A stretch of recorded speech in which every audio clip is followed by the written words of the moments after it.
Good afternoon, everyone. Nothing more exciting than following a presentation like Dr. Han with all the music and the great graphics. I hope we will not let you down. We'll probably be more with some good content on how to work with the team throughout the week. Like Carl said, I'm Colonel Mike Quinn, and just like many other Army jobs, I've got two here at DTRA. I serve as Dr. Han's Deputy Director and then also the Warfighter Integration Division. Many of you may be scratching your head who were at the conference 2 years ago going, Warfighter Integration Division, I don't remember that. Well, 2 years ago, it was about pretty much an idea on a couple PowerPoint slides. We've had our 2-year anniversary starting our 3rd year right now, and it's my privilege and pleasure to be able to give you the one over the world as far as what does the Warfighter Integration Division, or CBW, do for the Chem-Bio defense program and DTRA-CB. So CBW functions as the liaison between the S&T and warfighter communities, both medical and non-medical. We accomplish this by building partnerships within the VIRIN, S&T, and operational communities with the ultimate goal of delivering the right capabilities to the warfighter. This is a theme that you've already heard and you're going to continue to hear throughout the week. As I just mentioned, our focus is the warfighter. Through our direct engagements with the warfighting community, we want to be able to identify that future solution and explore the art of the possible. We do this by understanding and interpreting the needs of the services and commands, and assist in translating and synchronizing the technology development within DTRA-CB and our other Chem-Bio defense partners. We accomplish our synchronization using 3 programs: technology concepts, early user assessments, and advanced technology demonstrations. The best way to describe these 3 programs is by asking yourself these 3 simple questions. If I've got something really new, really novel, if I make it, how's it going to be used? That's something that my concept team can help with. For our early user assessments, when I've got something that's in a prototype form, what good can it do for the mission? We can assist with that. And when I really have a piece of technology that's beyond the prototype capability, but we need to understand, can we integrate it? How can it really function in a more than a field environment? My advanced technology demonstration team can assist with that as well. Now, we associate these 3 programs, concepts, assessments, and demonstrations, really kind of following the technology readiness levels. And I think a lot of folks in here are familiar with those. So when we say concepts, we're thinking TRL 1 to 3, early user assessments 4 to 5, and demonstrations at TRL level 6 and 7. There's always the exception when something's right on the border of one or the other, but that's what we're able to do, is to sit down with our science and technology managers and really just to figure out exactly what side of the fence everything needs to land on. Now, we put this all together by showing this nice, very easily understood diagram. You know, and of course, in pure DoD speak, if we don't come off the stage with a nice, simply, easily understood diagram, we're not doing our job. But starting from the left, we're pulling our requirements, our wishes, our desires from the warfighter, from the commands, from the services, and moving that through our pipeline, engaging with our joint concepts with the Joint Requirements Office, our experimentation teams, and moving a idea or piece of technology through the concepts, assessments, and demonstrations. Does everything make it through the pipeline? Well, of course not. But what we want to be able to do is we want to be able to engage with the warfighter early and often and get that unfiltered feedback to you as soon as possible so you can make those changes necessary in order to get that final piece of technology to the warfighter.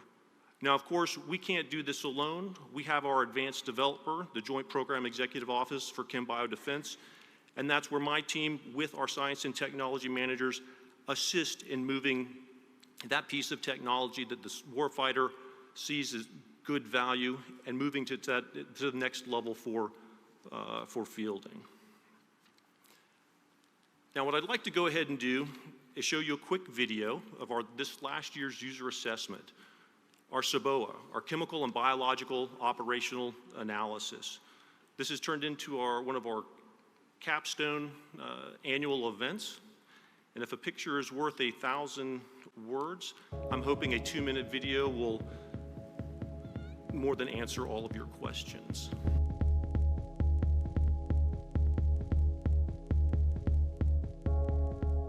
Our CBOA 19 is a user assessment exercise where we're bringing in new and emerging technology, getting warfighter feedback in order to further advance that technology for an advanced developer to eventually make it to the warfighter. So they're going to come in and get up on this platform, which has 4 pairs of rooms along it.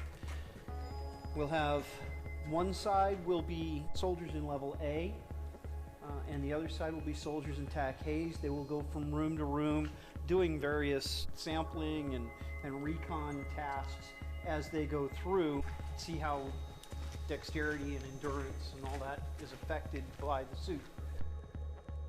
DTRA called us and asked us to come out here and help with setting up operational environments that would simulate a possible type of a situation that our forces could find themselves in related to a chemical or biological scenario. Oh, RH detected. It's going to be about 15 minutes, and it's going to run its diagnostics and see what it finds.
One of the benefits of having an event such as CBOA is the economy of scale.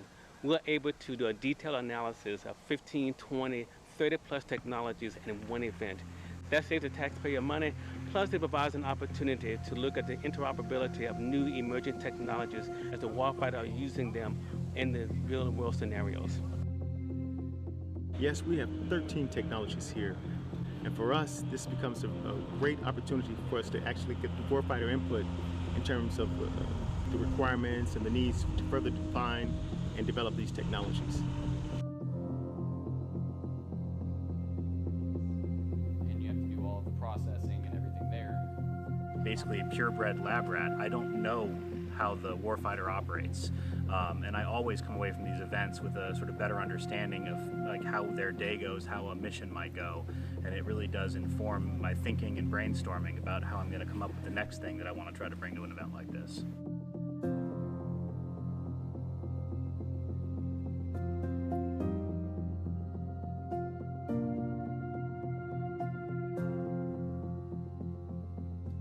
Our warfighters really are interested to see what's coming next and trying to mentally, in their heads, kind of figure out what am I going to do with this. One of the things we push with the industry is think about what the soldier's wearing already and make it better. And then kind of make it ubiquitous to that piece of kit that they use it all the time anyway, and when they need the CBRN function, it's built in.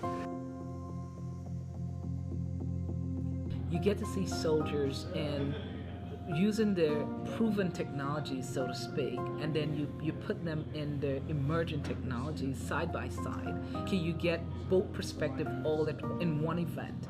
I think it's brilliant from concept to execution, that it was brilliant.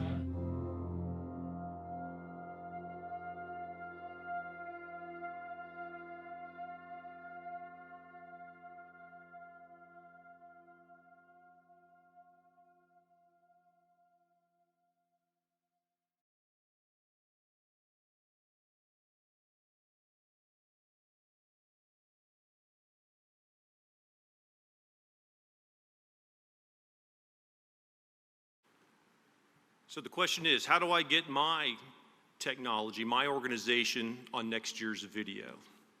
Well, this is how. My team will be holding a power hour tomorrow afternoon.